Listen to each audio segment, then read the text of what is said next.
Hello and welcome into the Northwest Bank Studios for the Daily Clone here on a Tuesday. Today we talk to the two major coordinators at Iowa State, offensive coordinator Taylor Mauser and defensive coordinator Jon Heacock. Mauser has his first season as the play caller under his belt, and by most accounts, I would call it a success. Mauser helped lead the Cyclones to their first 11-win season in program history and helped see record production out of wide receivers Jaden Higgins and Jalen Knoll. But even Mauser is critical of himself for some of the struggles that the offense saw. Here's how Mauser evaluates his first season as the play caller. I still have a lot of bitterness at myself just for, some of the games and calls I got away from me. And, the Big 12 championship game is something that I still think about probably too often. And for me, I'm so grateful to be the offensive coordinator with the staff and the kids that we had to be able to give back to Coach Campbell for everything that he's given me. But you look back and there's a lot of what ifs and, things we could have done different. And I'm happy for the success that the program and the fans and everybody had. And I still kick myself at times for certain things, and you never know what would have happened here and there, and you have to live with it. And that's fine. There's enough to worry about, going forward too. But I try not to dwell back on, last season. It's all learning opportunities and growth for me and our offense. And what can we learn from last year that, I can't do going forward, and, everything I can do to put our offense in a better situation. Mauser and Rocco continue to build their relationship. Much like his OC, Rocco had a strong 2024 but left room for improvement. Here's where Mauser wants to see Rocco grow in 2025. No different than myself and the rest of our offense. There's consistency things here and there that are always challenging, and there's just a hair off here and there.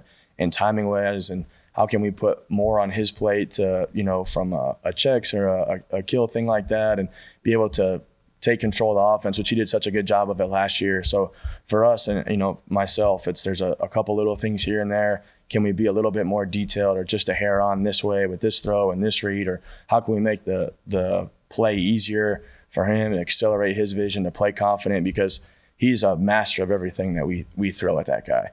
And Coach Waters has done a great job of just breaking down the inches of that guy from foot angles while he's throwing stuff way over my head, from a quarterback standpoint. He's another guy that doesn't leave the facility. He's in there with Coach Campbell. He's watching it, wants to know what he thinks, comes down to our offensive staff room, wants to know, what we thought or what could have been better. He comes in and he does a really good job of taking accountability all the time, which is what you want from some of the best leaders on your offense.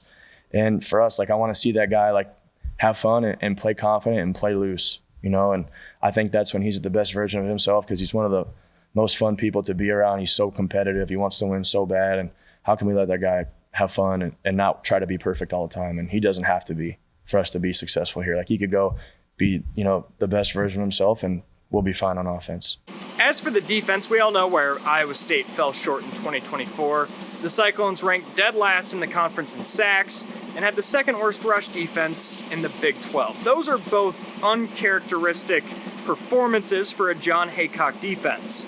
Here's how the professor plans to improve those areas. Everybody knows we rush three guys. We're not a big blitz team. Never have been. We've played great defense. I think there's two sides of that. You either have to cover them long enough to get a sack, or you got to get a sack vice versa, quicker than you have to cover them. And those two, for when you rush three, like everybody, Will McDonald set a record here in sacks with a three-man rush. Part of that is because when you drop 8, you got more guys to cover. So 3 guys, but you still have longer to get there. And, I think our rush lanes, our coverage to me needs to be better. Our guys in the back end, giving up some seams and some routes and some of those things. And again, I'll go on record. I don't feel like I was a great coach a year ago. I think we were playing a bunch of defenses and not playing defense.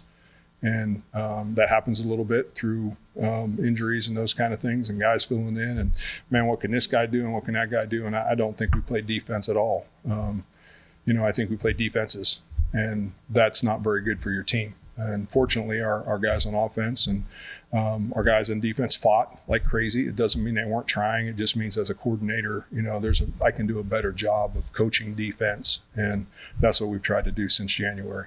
Heacock went on to add that he's not too stressed about it. And when you put it into perspective, getting to the quarterback and stopping the run are two things that Iowa State has traditionally been pretty good at in the Jon Heacock era. So sometimes you maybe just have to take his word for it and think a healthy Cyclone defense will be better in those areas. As for the rest of the Cyclones, we're going to continue to talk about every area from the quarterbacks to the special teams leading up to Dublin. Thanks for supporting the Daily Clone here in the Northwest Bank Studios. Be sure to like and subscribe to our YouTube channel.